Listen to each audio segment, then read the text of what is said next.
আসসালামু আলাইকুম, স্কুল ঘরে সবাইকে স্বাগতম। এই পর্বে আমি সংখ্যা পদ্ধতির রূপান্তর দেখাবো। তো গত পর্বে আমি বিভিন্ন প্রকার সংখ্যা পদ্ধতি নিয়ে আলোচনা করেছি। আমরা মূলত 4 ধরনের সংখ্যা পদ্ধতি নিয়ে আলোচনা করেছি: বাইনারি, অক্টাল, ডেসিমাল, হেক্সাডেসিমাল। এখন এই 4 ধরনের সংখ্যা পদ্ধতির মধ্যে রূপান্তর কিভাবে ঘটানো যায়। রূপান্তর ঘটানো মানে হচ্ছে আমার একটা নাম্বার আছে ডেসিমালে, সেই নাম্বারটাকে যদি আমি বাইনারিতে নিই সেটা দেখতে কেমন হবে। ডেসিমাল থেকে সেই নাম্বারটাকে যদি আমি হেক্সাডেসিমালে নেই দেখতে কেমন হবে, যদি অক্টালে নেই দেখতে কেমন হবে। তো এক এক বেজে নাম্বারটা কিন্তু চেঞ্জ হবে, তাদের ফরম্যাট চেঞ্জ হবে। কেননা বাইনারিতে যখন আমি নাম্বারটা নিব তখন সেই নাম্বারটা শুধুমাত্র 0 আর 1 দ্বারা প্রকাশিত হবে। কারণ বাইনারি সংখ্যা পদ্ধতির যেই দুইটা অঙ্ক আছে সেই দুইটা অঙ্ক হচ্ছে 0 আর 1 বা 0 আর 1। এখন ডেসিমালের সেই নাম্বারটা কি, আবার 0 থেকে 9 পর্যন্ত এই অঙ্ক 10টা ইউজ করে সে প্রদর্শিত হবে। এখন যদি আমি অক্টালে নেই, সেই অঙ্কটাকে যদি আমি অক্টালে নেই তাহলে সেই অঙ্কটা কি 0 থেকে 7 পর্যন্ত অঙ্কগুলো ব্যবহৃত হয়ে সে প্রদর্শিত হবে। তাহলে কি এক একটা বেজে সেম নাম্বার এক একটা বেজে গিয়ে কিন্তু তার ফরম্যাট চেঞ্জ হয়ে যাচ্ছে, দেখতে কিন্তু এক এক রকম হয়ে যাচ্ছে। এখন সেই রূপান্তরগুলো আমরা দেখব যে কিভাবে আসলে সম্ভব। তো রূপান্তর ঘটানোর জন্য মূলত আমরা একটা টেকনিক ইউজ করব, সেটা হচ্ছে প্রথমত ডেসিমাল থেকে বাকি তিনটায় আমরা যাব। ডেসিমাল থেকে বাকি তিনটে আমরা যাব, লাইক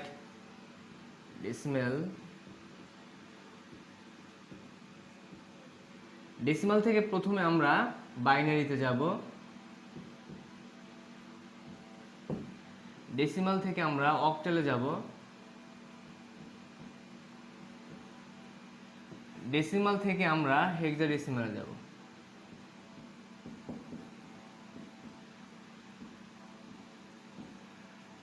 ওকে, তাহলে ডেসিমাল থেকে বাকি তিনটা নাম্বার সিস্টেমে যাওয়ার উপায় কি?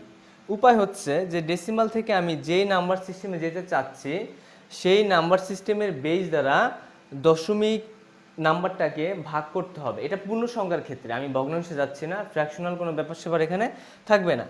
তো পূর্ণ সংখ্যা, ডেসিমালে একটা পূর্ণ সংখ্যা আছে, লাইক এখানে আমি একটা এক্সাম্পল দিচ্ছি যে 48। তো 48 হচ্ছে কি ডেসিমাল বেজে আছে, কারণ এখানে আমি ছোট করে এই যে 10 লিখে রাখছি। তাহলে এই ডেসিমাল বেজে 48 এখানে একটা পূর্ণ সংখ্যা। এই পূর্ণ সংখ্যাকে আমি যদি বাইনারিতে, অক্টালে অথবা হেক্সাডেসিমালে নিতে চাই তাহলে যেই নাম্বার সিস্টেমে আমি নিতে চাচ্ছি সেই নাম্বার সিস্টেমের বেজ দ্বারা ভাগ করতে থাকবো যতক্ষণ না ভাগফল আমাদের 0 আসে। তাহলে এই ভিডিওতে আমি মূলত দেখাবো যে ডেসিমাল থেকে কিভাবে বাইনারিতে যেতে হয়। বাকি দুইটা আমি 2 পর্বে দেখাবো। তো ডেসিমাল থেকে বাইনারিতে যদি যেতে চাই তাহলে আমার কি করতে হবে? আমার হচ্ছে বাইনারি বেজ দ্বারা ডেসিমাল নাম্বারটাকে ভাগ করতে হবে যতক্ষণ না আমি ভাগফল 0 পাচ্ছি। তাহলে এখানে আমি একটা এক্সাম্পল দিচ্ছি, সেটা হচ্ছে 48। ডেসিমাল বেজে আছে, এটাকে নিতে হবে হচ্ছে বাইনারিতে। যদি বাইনারিতে নিতে চাই তাহলে বাইনারি বেজ হচ্ছে কত? 2। তাহলে 2 দ্বারা আমি 48কে ভাগ করি, 48। এখন 2 দ্বারা 48কে ভাগ করলে কত হয়? 24 হবে। হাতে কিছু থাকবে? হাতে থাকবে না। হাতে কিছু না থাকা মানে হচ্ছে যে হাতে থাকবে 0 বা রিমাইন্ডার 0 হবে, ভাগশেষ 0 থাকবে। তাহলে এখানে ভাগশেষ আমি দিয়ে দিচ্ছি 0। তারপরে 24কে আবার 2 দ্বারা ভাগ করলে পাবো হচ্ছে 12, হাতে কিছু থাকবে না। 12কে 2 দ্বারা ভাগ করলে পাবো হচ্ছে 6, হাতে কিছু থাকবে না। 6কে 2 দ্বারা আবার ভাগ করলে পাবো হচ্ছে, সরি একটু ভুল হয়ে গেল, বাংলা ইংলিশ 6। এখন 6কে আবার 2 দ্বারা ভাগ করলে পাবো হচ্ছে 3, হাতে কিছু থাকবে না। এখন 3কে আবার 2 দ্বারা ভাগ করলে কত পাবো? 1 পাবো। 3কে 2 দ্বারা ভাগ করলে আমি ভাগফল পাবো হচ্ছে 1 এবং ভাগশেষ পাবো কত? ভাগশেষও পাবো হচ্ছে 1। এখন এই 1কে 2 দ্বারা আবার ভাগ করা লাগবে। এখানে একটু আমাদের খেয়াল করার বিষয় আছে, 1কে কি 2 দ্বারা ভাগ করা যায়? 1কে কি 2 দ্বারা ভাগ করা যায়? আমরা এখানে একটু খেয়াল করি যে 1কে হচ্ছে 2 দ্বারা ভাগ করছে। তো 1কে 2 দ্বারা যেহেতু ভাগ করা যায় না, আমার ভাগফল কত হবে? 0 হবে। এবং এখানে কি থাকবে? 0 আসবে। 0 যদি আসে, এখন বিয়োগ করলে কত পাচ্ছি? 1 পাচ্ছি। তো এখানে 0 কেন আসলো? এখানে 0 আসার মানে হচ্ছে আমাদের যে ভাগফল আর যে ভাজ্যটা থাকে সেটা গুণ করেই তো এখানে আসে। যেমন আমি আরেকটা এক্সাম্পল দিই, লাইক এখানে 2 আছে, আমি 2 দিয়ে ভাগ করছি 6কে। আমি 7কে ভাগ করছি 7কে, তাহলে এখানে কত হবে 3 হবে। তো এই দুইটা গুণ করলে সেই গুণফলটা এখানে 7-এর নিচে বসবে এবং এই 7 থেকে 6 কিন্তু আমরা বিয়োগ করে এখানে এক বসাবো।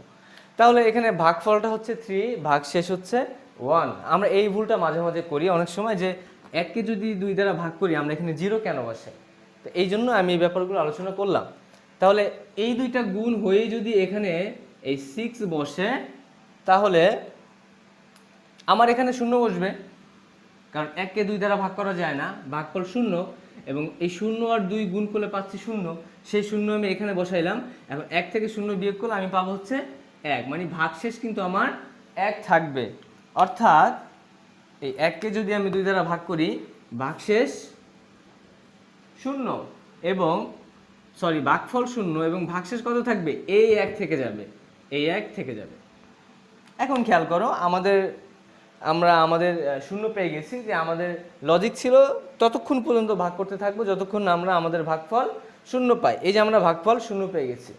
এখন এই যে ভাগশেষে যে ডিজিটগুলো আছে, এই যে ডিজিটগুলো আছে বা এগুলোকে বলা হচ্ছে বিট, অর্থাৎ আইসিটির ভাষায় এই 1 হচ্ছে একটা বিট, 0 হচ্ছে আরেকটা বিট, এই 1 হচ্ছে আরেকটা, এই 0 আরেকটা বিট, প্রত্যেকটা 0 এবং প্রত্যেকটা 1 হচ্ছে কি একটা ইন্ডিভিজুয়াল বিট। আমরা বিট ওয়াইজ কাউন্ট করব।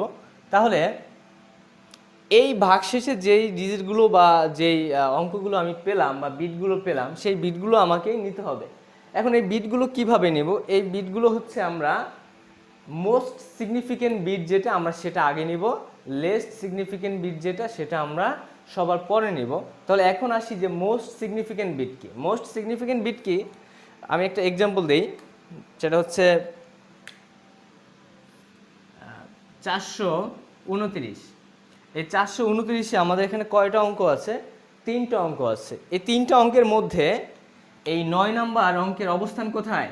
9 নম্বর অঙ্কের অবস্থান হচ্ছে একক স্থানীয় অঙ্কের স্থানে, একক স্থানীয় অঙ্কের স্থানে। এই 2-এর অবস্থান কোথায়? দশক স্থানীয় অঙ্কের স্থানে। এবং 4-এর অবস্থান হচ্ছে শতক স্থানীয় অঙ্কের স্থানে। অর্থাৎ আমি যদি এই 429-কে পেতে চাই, আমি যদি 429-কে পেতে চাই, আমার কি কি করতে হবে? আমি যদি 4কে গুণ দিব হচ্ছে 100 দ্বারা, প্লাস 2কে গুণ দিব হচ্ছে 10 দ্বারা, প্লাস 9কে গুণ দিব হচ্ছে 1 দ্বারা। অর্থাৎ 9-এর স্থান একক স্থানীয় অঙ্ক, তাই আমি 1 দ্বারা গুণ দিলাম, যোগ 2-এর স্থান দশক স্থানীয় অঙ্কে, তাই আমি 10 দিয়ে গুণ দিলাম। 4-এর অবস্থান হচ্ছে শতক স্থানীয় অঙ্কে, আমি 4 দ্বারা গুণ করলাম। এখন এখানে যদি আমরা গুণ করি, আমরা কিন্তু 429 পাচ্ছি। তো এইভাবে হচ্ছে আমাদের একক দশক শতকগুলো কাজ করে। তো মূলত এখানে খেয়াল করে দেখো, এই যে 4 যে অঙ্কটা আছে সেটা কি সবচেয়ে বড় অঙ্ক, কারণ এখানে আমরা অঙ্ক পাচ্ছি কত? 4 গুণন 100। তো সবচেয়ে সিগনিফিকেন্ট বিট কিন্তু এটাই, মানে সবচেয়ে বড় বিট হচ্ছে এটা। তাহলে যেটা সবচেয়ে বড় বিট সেটা আমাদের কোথায় থাকে? অঙ্কের বাম দিকে থাকে। অর্থাৎ একটা নাম্বারের, যে কোনো নাম্বারের মোস্ট সিগনিফিকেন্ট বিট আমাদের সবচেয়ে বাম দিকে থাকে, কারণ সেটা শতক স্থানীয় বা সহস্র বা এদিকে থাকে। এদিকে যতগুলো থাকবে সেটা হচ্ছে কি তার স্থানীয় মানটা বেশি হবে, তাহলে সেটা মোস্ট সিগনিফিকেন্ট বিট। তাহলে আমরা বুঝলাম এখান থেকে যে মোস্ট সিগনিফিকেন্ট বিট কিন্তু আমার বাম দিকে থাকবে।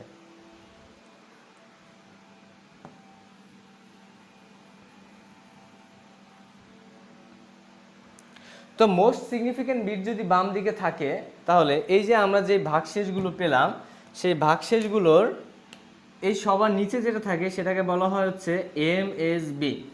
এমএসবির ফুল মিনিং হচ্ছে মোস্ট সিগনিফিকেন্ট বিট। আর উপরে যেটা থাকে সেটা হচ্ছে এলএসবি বা লেস্ট সিগনিফিকেন্ট বিট। তা আমরা জানি মোস্ট সিগনিফিকেন্ট বিট সবার বাম দিকে থাকে, তাহলে আমরা যদি মোস্ট সিগনিফিকেন্ট বিট থেকে শুরু করতে চাই, তাহলে আমাদের এই 1 1 0 0 0 0 এভাবে নিতে হবে। তাহলে আমরা নিয়ে নিচ্ছি যে 1 1 0 0 0 0 বাইনারি, দিস ইজ অ্যান্সার। এটা হচ্ছে আমাদের প্রথম। তো এখন আমরা দেখব যে নাম্বারটা যদি ফ্র্যাকশনে থাকে বা ভগ্নাংশ আকারে থাকে, যে দশমিকের পরে কিছু আছে, তো সেই নাম্বারগুলোকে আমরা বাইনারিতে কিভাবে নিব। তো আমাদের যখন পূর্ণ সংখ্যা ছিল তখন লজিক ছিল কি যে 2 দ্বারা ভাগ করে করে, মানে আমি ডেসিমাল থেকে যদি বাইনারিতে যেতে চাই, বাইনারি বেস 2, এই জন্য 2 দ্বারা ভাগ করে করে যাব যতক্ষণ না ভাগফল আমি শূন্য পাচ্ছি। তো এখানে ফ্র্যাকশনের ক্ষেত্রে আমার হচ্ছে 2 দ্বারা ভাগ না করে 2 দ্বারা গুণ করতে হবে। আমি ততক্ষণ পর্যন্ত গুণ করব যতক্ষণ না পর্যন্ত দশমিকের পরে 0 পাচ্ছি। লাইক এরকম যে আমার একটা সংখ্যা আছে 10.01, আরেকটা সংখ্যা আছে 10.00। তা আমি কি বললাম যে দশমিকের পরে, এখানে খেয়াল করো এই অঙ্কটায় অর্থাৎ প্রথম অঙ্কটায় দশমিকের পরে কিন্তু 00 নাই, এখানে কিন্তু 01 আছে। দ্বিতীয় অঙ্কটায় দশমিকের পরে কিন্তু 00 আছে। তাহলে আমরা ততক্ষণ পর্যন্ত গুণ করতে থাকবো যতক্ষণ না পর্যন্ত এই দশমিকের পরে 00 পাচ্ছি। ঠিক আছে, এটা হচ্ছে আমাদের লজিক। তাহলে চলো করি।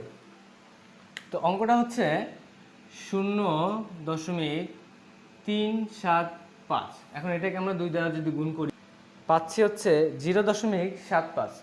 এখন 0.75 এই ভগ্নাংশর বামে যেই সংখ্যাটা থাকবে, যে অঙ্কটা থাকবে, সেটা আমরা দাগ দিয়ে বাম দিকে লিখবো আলাদা করার জন্য, এটা আমাদের সুবিধা হবে। অর্থাৎ 0. এটাকে গুণ করে আমি পাচ্ছি 0.75। তাহলে আমি 0 এখানে লিখব এবং 75 আমি এখানে লিখব। তাহলে এটাকে আমরা কি করব, আবার 2 দ্বারা গুণ করব, আর দশমিকটা আমরা এখানে দিয়ে দেব বোঝার সুবিধার্থে। 0.75 × 2 পাচ্ছি হচ্ছে 1.5। তাহলে এখানে দিব 1, এখানে দিব হচ্ছে 0.5। এখন 0.5কে আবার গুণ করা লাগবে, 0.5 × 2। 0.5কে যদি আমি 2 দ্বারা গুণ করি আমি পাবো হচ্ছে 1। তার মানে পূর্ণ সংখ্যা 1 পাচ্ছি। তার মানে দশমিকের পরে 00 থাকবে, যে আমরা পেয়ে গেছি। ঠিক আছে, আমাদের আর যাওয়ার দরকার নাই। তাহলে এখন আমরা কোন দিক থেকে আসব? এই ভগ্নাংশের বেলায় আমাদের মোস্ট সিগনিফিকেন্ট বিট থাকে হচ্ছে উপরে, অর্থাৎ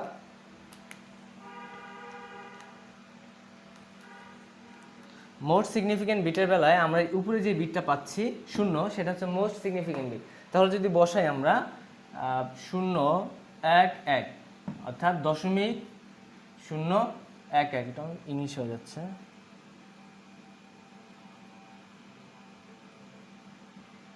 এখানেও আমি যেটা করেছি সেটা হচ্ছে ইংলিশ লিখে ফেলছি।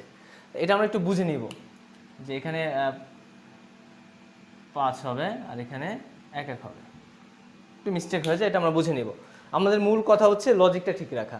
তাহলে এখানে পাচ্ছি আমরা 0.11, এটা হচ্ছে আমার দ্বিতীয়টার অ্যান্সার, যে 0.375-এর আমার পার্সপেক্টিভ বাইনারি হচ্ছে 0.011। তাহলে চলো এবার আমরা 3 নাম্বারটা সলভ করি। আমাদের 1, 2 শেষ, আমরা 3 নাম্বারটা সলভ করব। তো 3 নাম্বারটা আমরা এখানে দেখতে পাচ্ছি যে এটাও কিন্তু একটা ফ্র্যাকশনাল নাম্বার। তো এইটা আমার এখন এক্সারসাইজ করার কারণ কি, আমি তো 2 নম্বরে শিখছি ফ্র্যাকশনাল কিভাবে করতে হয়। তো এই 3 নাম্বারটা করার একটা কারণ আছে, একটা সমস্যা আমাদের আছে 3 নাম্বারে, এই জন্য আমি এটা করব। তো চলো করি। 3 নাম্বার হচ্ছে যে 0.95, এটাকে আমি গুণ দিব হচ্ছে 2 দ্বারা।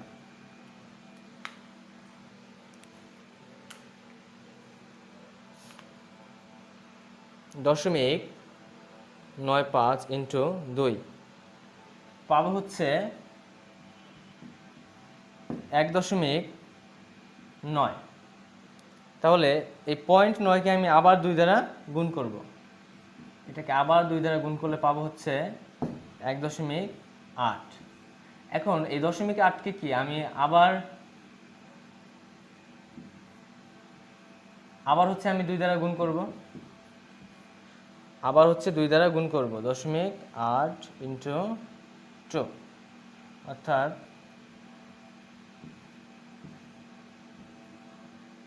1.6।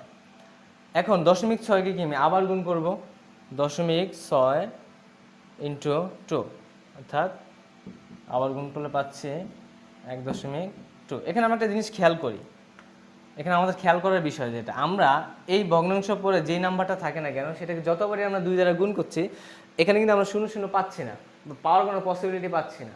আর পাওয়ার পসিবিলিটি থাক বা না থাক, আমাদের 3 বার আমরা করব, 3 বার গুণ করার পর যদি আমাদের এখানে 0 না আসে, তাহলে আমরা বুঝে নিব যে এটা হয়তো বা কোনোদিনও 0 0 আসবে না, বা যদিও আসে অনেক দূরে গিয়ে অনেকতম গুণে গিয়ে হয়তো বা এখানে 0 0 আসবে, কিন্তু বাস্তবে তো আমাদের এত গুণ করা সম্ভব না। তাই আমরা এই 3টা পর্যন্ত করব, এই 3টা পর্যন্ত আমরা করব, তারপর আমাদের করার প্রয়োজন নেই। তারপর আমরা হচ্ছে এভাবে ডট ডট দিয়ে দিব।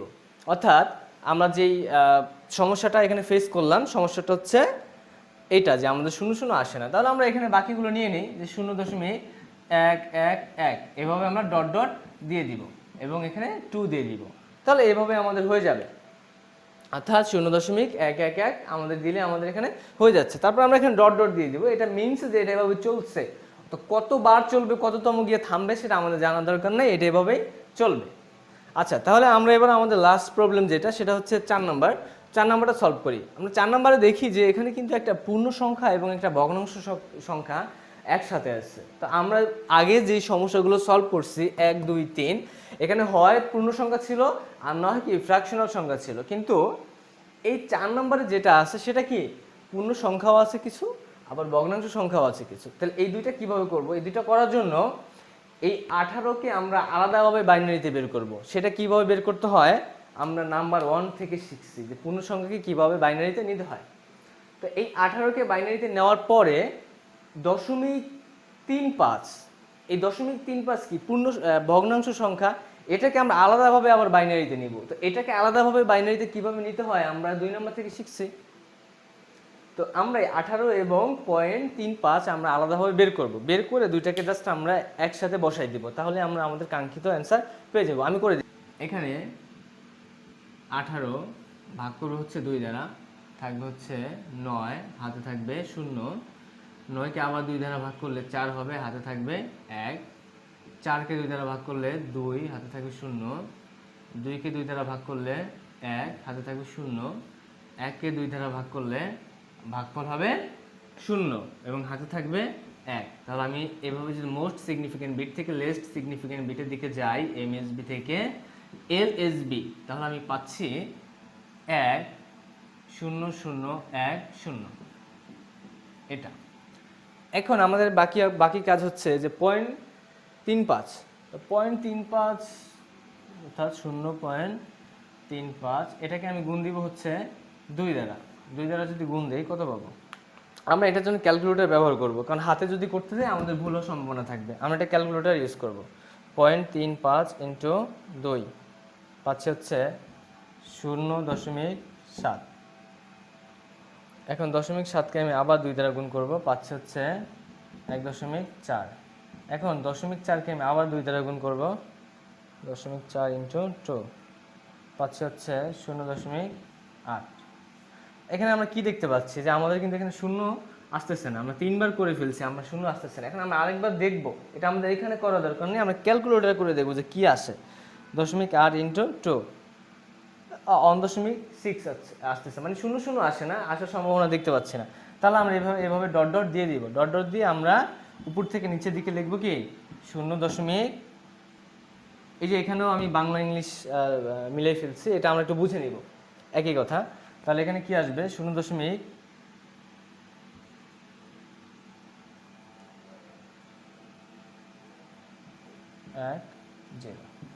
আমরা পাচ্ছি হচ্ছে এটা। তাহলে এখানে আমরা প্রথম পূর্ণ সংখ্যার জন্য পেলাম কোনটা? এটা। এবং পরে দশমিক সংখ্যার জন্য পেলাম কোনটা? এটা। এখন এই দুইটাকে যদি আমি একসাথে লিখি তাহলে আমি কি পাবো? একসাথে লিখলে পাবো হচ্ছে 1.001.010। এটাই হচ্ছে আমাদের অ্যান্সার। তো এইভাবে হচ্ছে আমরা ডেসিমাল থেকে বাইনারিতে নিব। তো ডেসিমাল থেকে অক্টাল ও হেক্সাডেসিমালে কীভাবে যাব, সেম ফরম্যাট সেম জিনিস আমরা পরবর্তী ভিডিওগুলোতে আমরা দেখবো, কয়েকটা প্র্যাকটিস করে যে কীভাবে নেওয়া যায়। আজকে এ পর্যন্তই, আশা করি তোমরা বুঝতে পেরেছো। ধন্যবাদ সবাই।